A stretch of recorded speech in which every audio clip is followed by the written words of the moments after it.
Hi, Rishi Sunak. I've got so much to say, but such little time. My name is John Watt, and I'm one of the COVID vaccine injured in this country. I want you to look into my eyes, Rishi Sunak, and I want you to look at the pain, the trauma, and the regret I have in my eyes. We have been left with no help at all. Not only am I in here that's vaccine injured, there's another man over there whose life's been ruined by that COVID-19 vaccine. I know people who have lost legs, amputations. I know people with heart conditions like myself, Rishi Sunak. Why have I had to set up a support group in Scotland to look after the people that have been affected by that COVID-19 vaccine? Why are the people who are in charge, who told us all to do the right thing, have left us all to rot and left me and the thousands and the tens of thousands in this country to rot? Rishi Sunak, look me in the eye.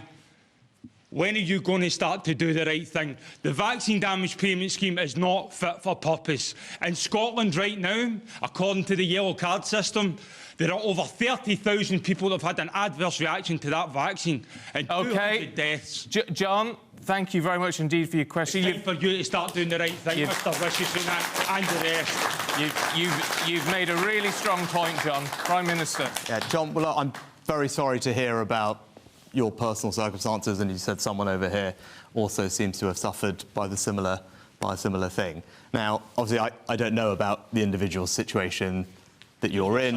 Rishi. We're silenced. Well, on social media and everything. Okay. We are silenced.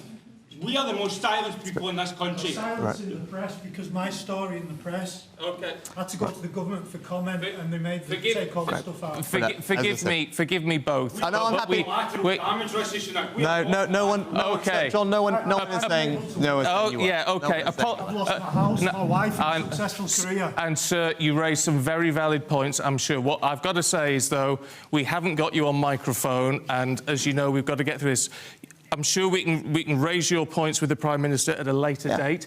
But in the meantime, Prime Minister, if you could cover the issue. I'm very happy to. So look, there is a vaccine compensation scheme that's in place, as you alluded to, in the NHS. Obviously, everyone individually will work through their cases. It's difficult for me to comment on anyone's individual case. I'm sure you'll appreciate that. I'm very happy to go and look at the cases, and I'm sure you'll get them to the team here. I mean, I'm very saddened and shocked to hear that you've been silenced by anybody. That is surprising to me, so please do get your details to Stephen and the team, and I will happily take that away. Of course, you should be able to speak about your experience, what's happened to you, and as I said, we have a compensation scheme in place for that, and I'll make sure that we're working through that. Obviously, I think you'll appreciate it's hard for me to comment on your specific circumstances, just not knowing them, and those things are... Forgive me, sir, we haven't got a microphone on this, so our viewers and listeners won't be able to hear. I think the last thing I'd say is, you know, we went through a pandemic, like everyone else.